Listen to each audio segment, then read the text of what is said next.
Undeclared wars are commonplace. Tragically, our government engages in preemptive war, otherwise known as aggression, with no complaints from the American people. Sadly, we have become accustomed to living with the illegitimate use of force by government. To develop a truly free society, the issue of initiating force must be understood and rejected. What if sometimes, to love your country, you had to alter or abolish the government? What if Jefferson was right? What if that government is best which governs least? What if it is dangerous to be right when the government is wrong? What if it is better to perish fighting for freedom than to live as a slave? What if freedom's greatest hour of danger is now?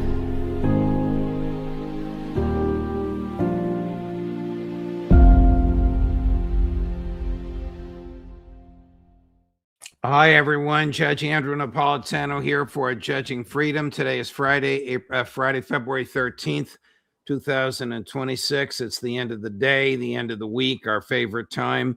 It's the Intelligence Community Roundtable, in which we sort of put a wrap on all of the matters that we have been discussing during the week with Larry Johnson and Ray McGovern. Larry, Ray, welcome here. As always, thank you for the double duty that you give us. Larry, if, or as you have stated, when the United States attacks Iran, how soon is that likely to be, and what do you think it will look like?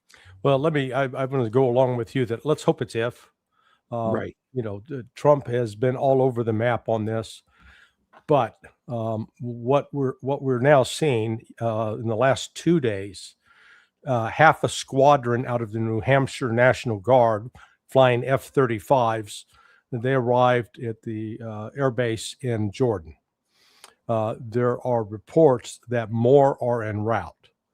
In addition to that, the words that Trump used the other day, that another aircraft carrier was ordered to prepare to deploy. So there's a difference between a warning order, hey, get ready to go, and an order, out the door, let's go. So I still haven't seen if it's a clear order, but he has put about a month deadline on it. And what we know from the negotiations is Iran's willing to negotiate on not building a nuclear weapon, provide assurances on that, and to make some concessions on enrichment. But if Trump insists on getting rid of their ballistic missiles and ending their support for Hamas and Hezbollah, that'll be a deal breaker. So it leaves the United States basically with two main vectors of attack. The carrier, the carrier strike group, has two of those. They have the squadron of Marine F-35Cs. They fly off the deck of the carrier. They've got about 10 of those. And if they're flying in stealth mode, it limits the kind of weaponry they can carry. Then they have the Tomahawk cruise missiles. Each destroyer, and there are 3 destroyers, can carry a capacity of 96 either air defense, Aegis air defense missiles, or Tomahawks. And normally when they're doing like a land-based attack, as this will be, they'll have 50 of the tubes committed to Tomahawks, which means they've got about 46 tubes left for air defense. And then when you start doing the math on this, you realize that for any inbound Iranian missile that they're going to try to shoot down, they're going to have to use up 2 of those. Well, if the Iranians swarm the ships with 50 missiles, those the destroyer's out. It's empty. It's going to have to leave the area to go reload at some port. Similarly, if we try to launch from something like Alud, the air base in Jordan, that's 900, a direct line that's over 900 miles, and the combat radius of the F-35 is about 600 miles. So they're going to have to get refueled in air. Now, they can do that, except the Chinese now have reportedly given Iran a 3-dimensional radar that can look out at least 250 miles from Iran, which means they could detect any inbound aircraft. So, I mean, it's just, it looks like Trump's walking into a trap of our own making, because, we say, oh, well, we can go in there and destroy all these missiles. How? We already tried that last March in the Red Sea with the Houthis, and there we had 2 aircraft carriers, 4 destroyers, 1 cruiser, and we Wow. still failed. So it's we're in dangerous waters. Ray, before I ask you to dive into this, here, and Larry, here is President Trump earlier today on the second carrier, aircraft carrier, Chris number 2. The second aircraft carrier that you decided to send. Talk about why you made that choice. Well, in case we don't make a deal, we'll need it. If we don't have a deal, we'll need it. If we have a deal, we could cut it short. It'll be leaving very soon. We have one out there that just arrived. If we need it, we have it ready. A very big force. I mean, why does Trump announce these things, Ray, other than consistent with his bravado personality? Well, he's trying to scare the Iranians. It's not going to work. I mean, what we got here is a difference between military intelligence, which relies on capabilities, and political or all source intelligence, which relies on not only what Trump says, but what the Israelis are saying and what the Iranians are saying. It's really hard to predict what Trump will do, of course, but let me tell you how I come at this. Sure. I have been saying that my bet is there's not going to be any attack. Why do I say that when everybody says it was supposed to be last weekend, it's supposed to be this weekend? Because U.S. bases in the area are going to get hit. So will U.S. bases in with the Gulf states get hit. Israel's going to get hit really bad. And most important, when Netanyahu was here just 2 days ago, he was rebuffed. Never before have I seen no final press conference, no final communique. What Trump said on Truth Social, I believe, was, I insist that the bilateral talks between us and Iran continue. I think they're in Oman.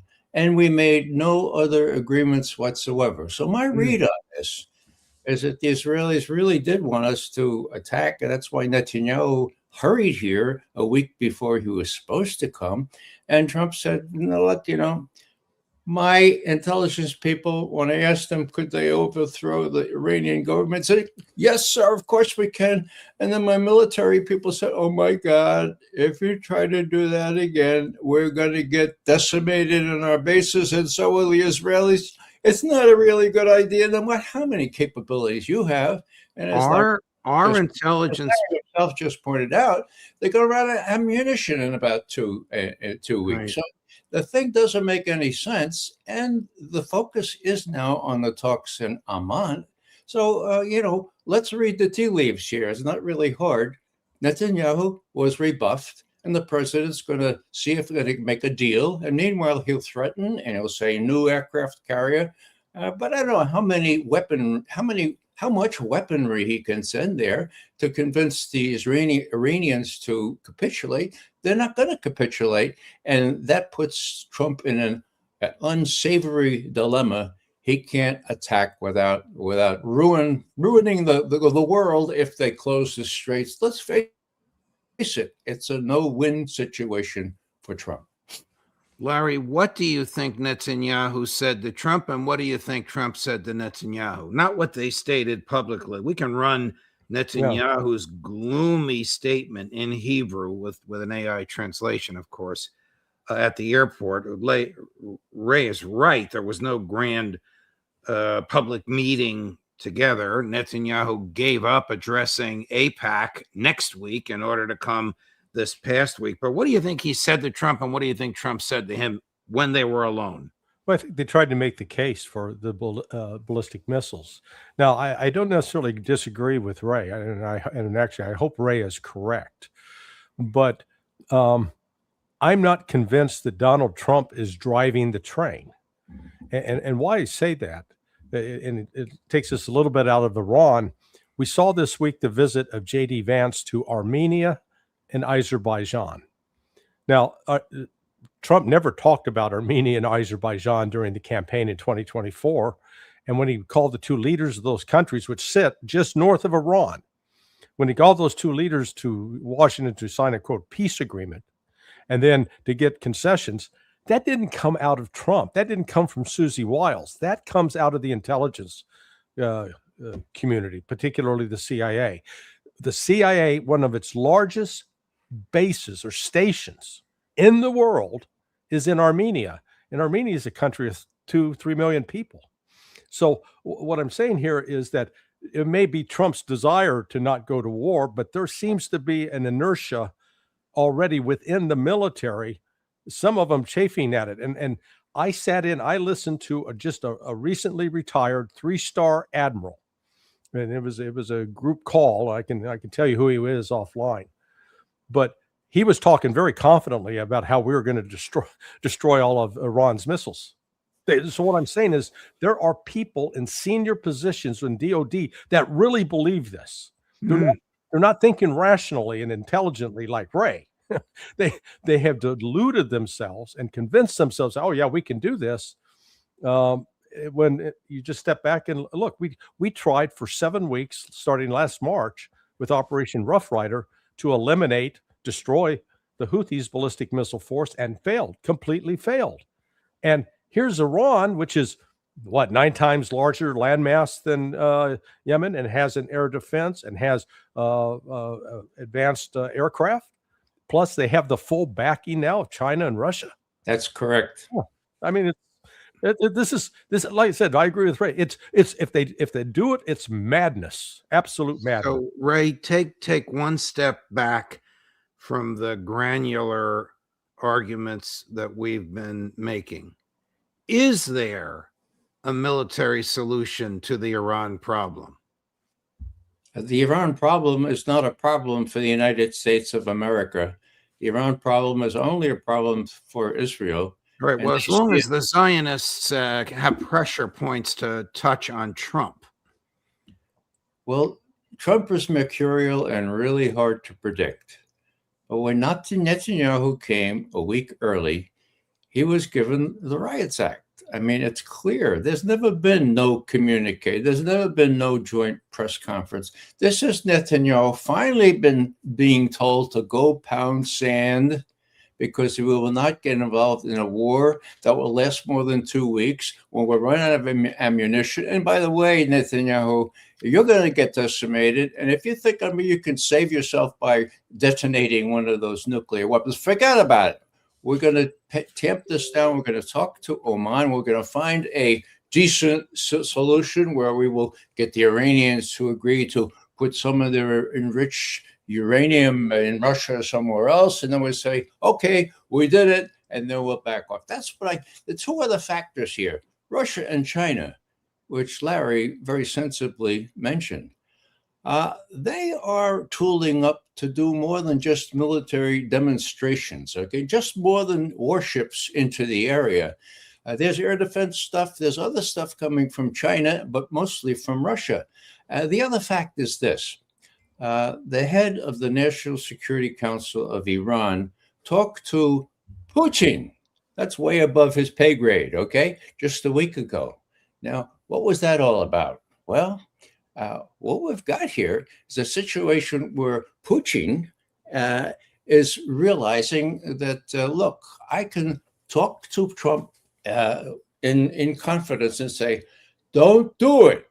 And the best evidence I have that Trump says, okay, is not only what we've talked about before, but the fact that negotiations on Ukraine are going to take place again on Tuesday, Wednesday of next week, with the U.S., Russia, and Ukrainians all together. I don't think that Putin would have approved that if he thought the U.S. was going to attack Iran.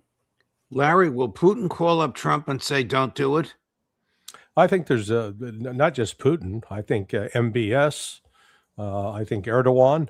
Right. I think there is a lot of international pressure to not do it, and counterbalancing that, you've got on the Zionist side of the ledger, enormous pressure coming out.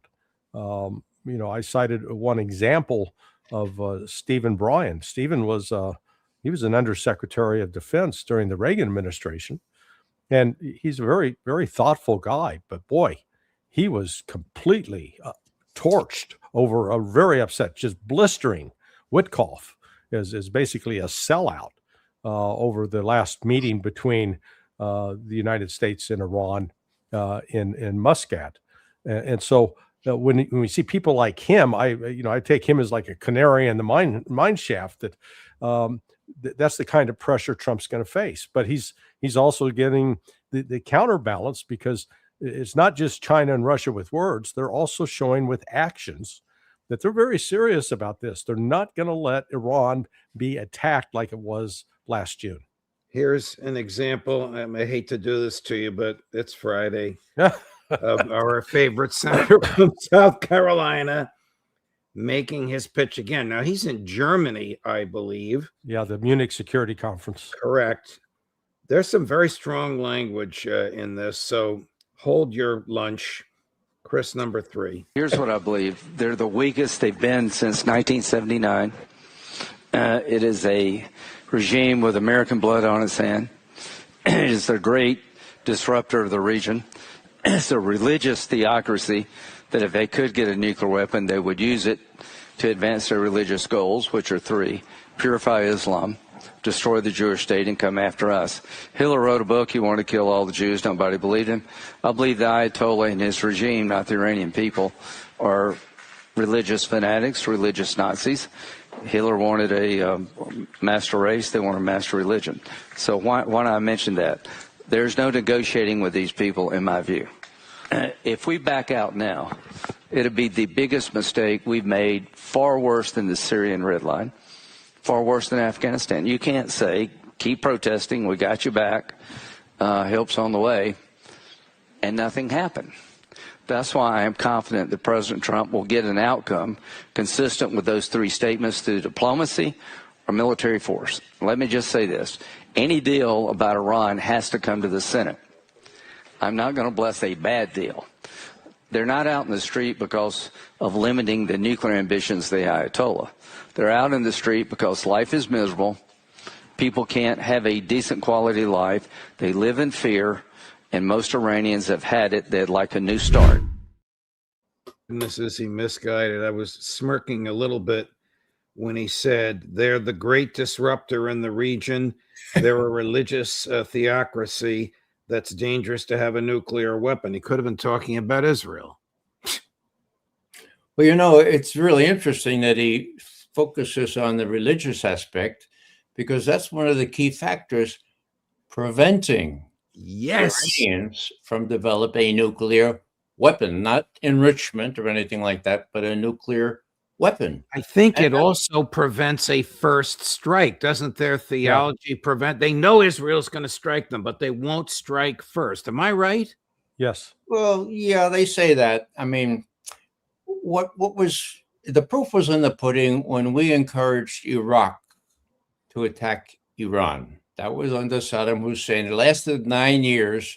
The Iraqis used our precursor chemicals to decimate some 500,000 Iranian troops, okay? Gas them, kill them, okay? The Iranians did not retaliate with weapons of mass destruction. Now, the last worldwide threat briefing that was given from the intelligence community to the Congress, as required by law, March of last year, said there is no indication that Iran has started working on a nuclear weapon or have violated the fatwa, the edict that the supreme leader issued back in late 2003. Count the years, folks. Count the years during which Iran has not been working on a nuclear weapon. Now, there may be a religious reason for that. Stranger things have happened, but it hasn't happened. And the defense planning guidance that was released just 4 weeks ago said, and I quote, "It is possible that the Iranian leaders might consider again the prospect of maybe developing a nuclear weapon."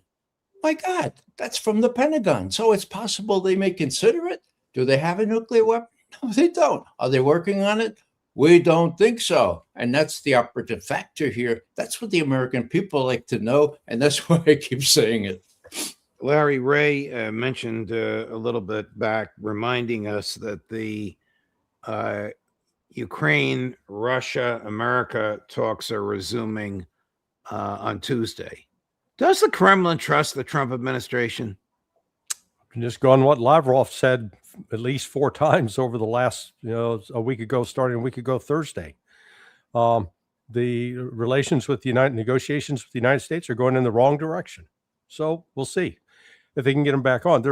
There is genuine frustration over and Lavrov repeated this, that the Trump administration has not acted upon what it agreed to do at Anchorage. And so there is at least frustration on the Russian side.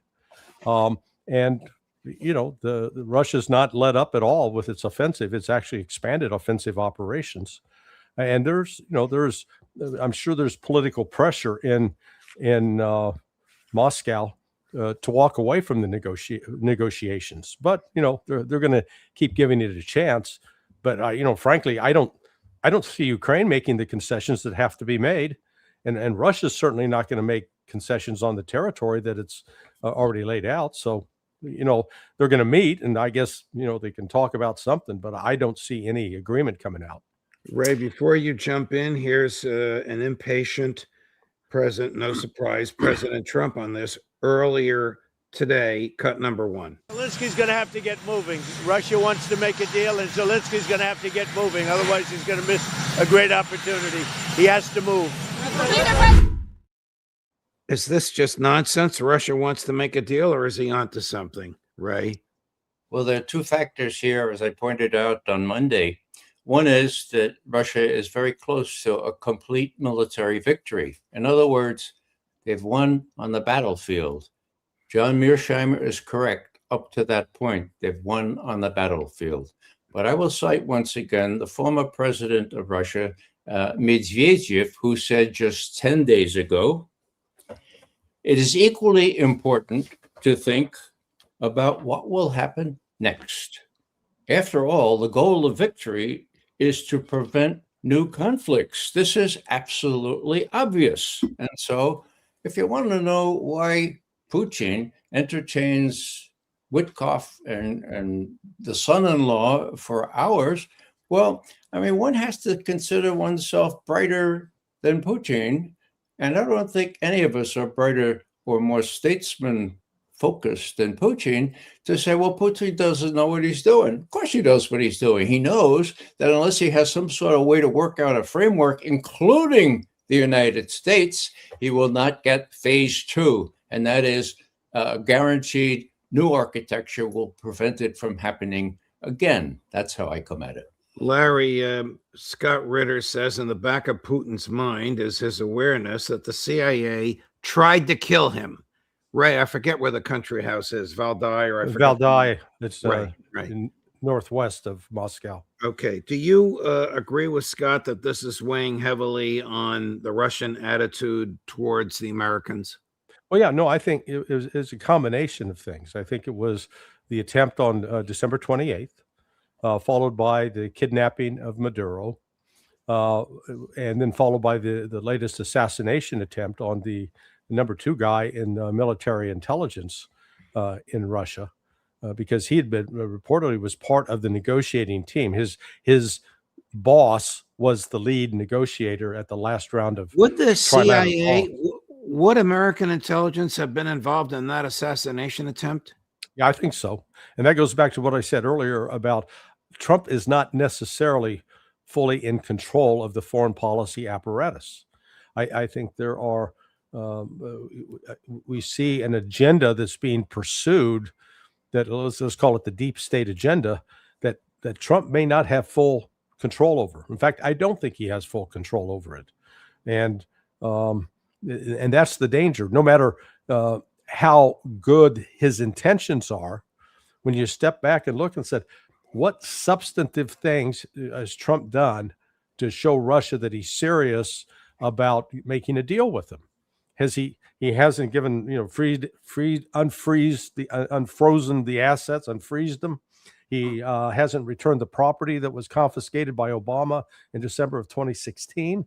He's added more tariffs to anybody that is buying Russian oil, and punish. So, this is where the Russians start saying we got to start seeing some love coming back here. At least bring us some flowers and candy at the next meeting. Ray, you're not as pessimistic as Brother Larry, are you? Well, I go to the facts, and Scott Ritter and I disagree on the facts. There is, in my view, no evidence that the CIA was behind the assassination attempt, okay?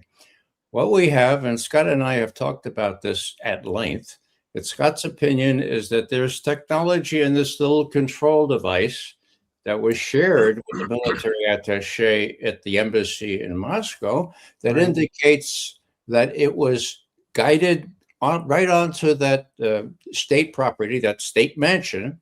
But Scott says it has to have U.S. technology. And I said, couldn't it be NATO technology? And he said, well, so in other words, we disagree on that. In any case, the proof is in the pudding. If Putin thought that, and if what he said to the U.S. shows that the U.S. or the CIA was directly included, well, why does he go ahead and continue these talks? Why does he have Lavrov confront the Europeans and not the U.S. so much? Why is he blessing the new talks Tuesday and Wednesday to continue the talks on Ukraine? So it's the Russians are able to take a lot of these pinpricks, okay? They want to keep the U.S. involved, as I said before, because winning on the battlefield is just the first task. The second one is more important, to get a recognition of Russia's core interests as they tried to promote back in December of 2021 and did not succeed. And then we had the war.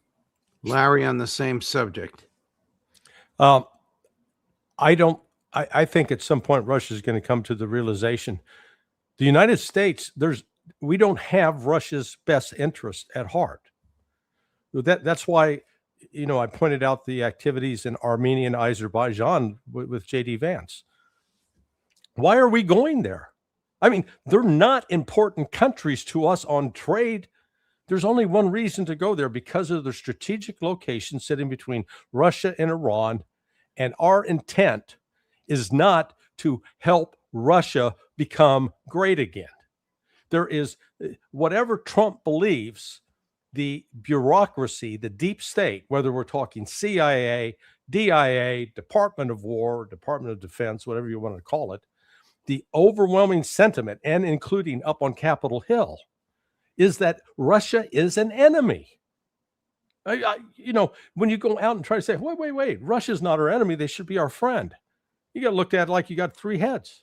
So I don't see anything in mainstream media, in mainstream politics, and the activities of the Department of Defense, which shows that we're serious about looking at Russia not as a threat, but as a potential partner.